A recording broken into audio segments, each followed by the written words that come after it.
EPAWA meteorologist Bobby Martich here with your outlook for October 30th, 2019. For your Wednesday, we're expecting another day very similar to what we had yesterday. Plenty of clouds across the region, some areas of fog, maybe some spotty drizzle, although the chance for that is not as great as it was yesterday.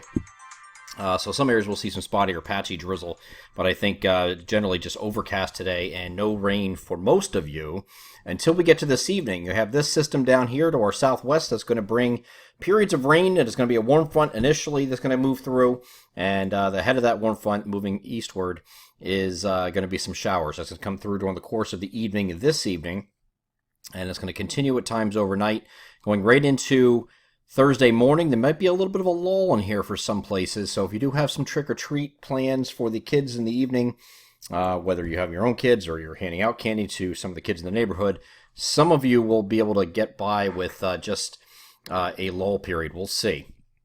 I think the heavier batch of precipitation comes through overnight with the front, and you could have some heavy rain with that and some gusty winds as a squall line goes through with that, and that's going to be in the overnight hours going into the very wee hours of the morning on Friday. But I think this is going to exit pretty quickly, and then clouds are going to give way to sun here on Friday and remaining breezy behind the front and much cooler. Let's go to the NAM high-res future simulated radar. I'm going to start this off at 7 p.m., and you can see this batch of showers out here in West Virginia, and it's going to be making a beeline northeastward toward our region. So we'll see an increase in coverage this evening from southwest and northeast of those showers and periods of rain.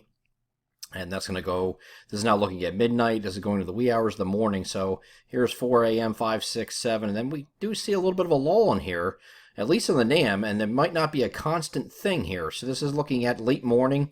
And then you have early afternoon, some showers moving through the region. And once we get to 4 p.m., you have some showers across northeastern PA at this point, but see all this area down to the south here? It's now showing there might be a little bit of break here, so which would be great news for those that are going to have trick-or-treating at night. Just a few spotty showers here at 6 p.m. across the far northern tier, but elsewhere it's just going to be a very isolated or stray shower, but chance for a little bit of a dry period. And here's 8 o'clock. Again, very dry here, but here comes the cold front, and this cold front's going to mean business. There's a squall line that's going to be out ahead of this. Might even be a few claps of thunder with it. But I think that this is going to be one of those deals where the squall line moves through. You get some very gusty winds with that squall as it moves through, some very heavy rain, and that pushes eastward.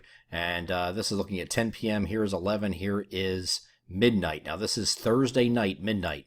Okay, you got the squall line from the Scranton, Wilkes-Barre down to Reading and Lancaster, and moving eastward. And then you have the residual showers with behind the front, your initial push here. This is what could have some gusty winds with it. Again, maybe a few bolts of lightning, collapse of thunder kind of thing. I don't see a lot of thunderstorm activity with this because there's just not a lot of instability, and especially since it's coming in overnight and the time of year it is, this is not really conducive for that. But this is going to run out of range here at 2 a.m., but you can see the general idea. The squall lines move is into Jersey. Here's the showers behind the front. This is at 2 a.m. By the time you get to early morning, wee hours of the morning, closest to dawn, this should be ending. It might linger a little bit past dawn in our eastern areas of New Jersey, but I think for the most part in Pennsylvania, it looks like right around dawn or right around the time you're leaving for work here on Friday, you'll still have the clouds, maybe this rain just ending at that point, and then clouds will give way to sun, and it'll be staying breezy behind this front. Again, very much cooler on Friday than it will be over the next couple of days. Next couple of days, we're expecting temperatures to be near 70 degrees in a lot of places, upper 60s, near 70 today, 70, 72-ish on Thursday ahead of that front. So very warm temperatures for this time of year. And then behind this, we're talking about 50s.